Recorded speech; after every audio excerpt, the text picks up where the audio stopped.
আজকে বানাবো হচ্ছে নাগা মরিচ বা বোম্বাই মরিচের আচার, যে যা বুঝেন। এখানে হচ্ছে বোম্বে মরিচ আমি সুন্দর করে পরিষ্কার করে তারপরে হচ্ছে কেটে নিয়েছি।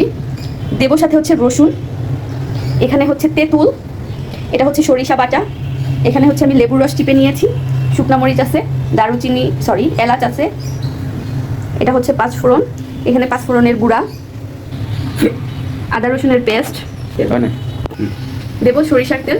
আমি হচ্ছে প্রথমে একটু ফ্লেমটাকে হাই করে রেখে তেল দিয়ে দিব, একটু বেশি করে দিব কারণ এখানে হচ্ছে যেহেতু বোম্বাই মরিচের আচার হচ্ছে। সো দিয়ে দিলাম। এবারে হচ্ছে দুটো এলাচ আমি দিয়ে দিলাম, আর এখানে দিয়ে দিব হচ্ছে শুকনা মরিচ, আমি 3-4টে শুকনা মরিচ জাস্ট দিয়ে দিলাম ফোড়ন হিসেবে। এবার দিয়ে দিব হচ্ছে পাঁচফোড়ন, জাস্ট ফোড়নের জন্য। আমি পরবর্তীতে পাঁচফোড়ন ইউজ করব, যেটা হচ্ছে আমি গ্রাইন্ড করে নিয়েছি গ্রাইন্ডারে।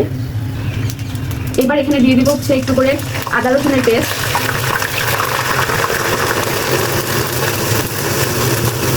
এখানে আছে হচ্ছে সর্ষে বাটা, আমি সর্ষে বাটাটা দিয়ে দিব।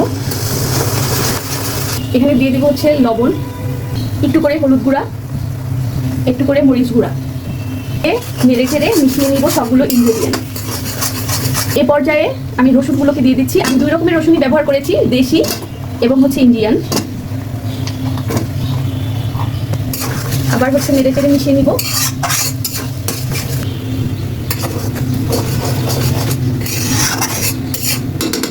এ পর্যায়ে দিয়ে দিব সেই কাঙ্ক্ষিত আমাদের নাগা মরিচ বা বোম্বাই মরিচ, এটা আমি কাঁচা পাকা দুটোই নিয়েছি।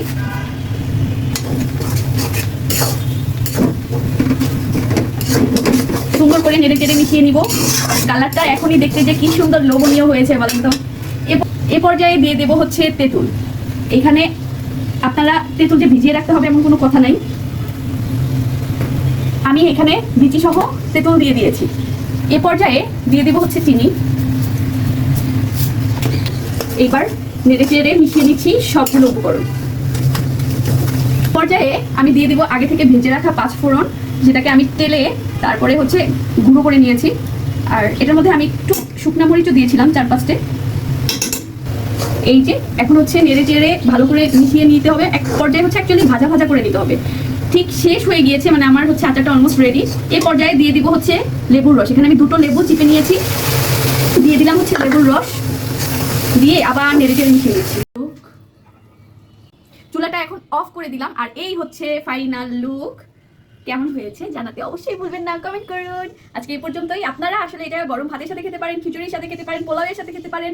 খুবই মজার স্বাদের একটা বোম্বাই রসুনের আচার আপনার টেবিলে আপনি এটা 6 মাস সংরক্ষণ করে রাখতে পারবেন। আজকে এই পর্যন্তই। টুডুস।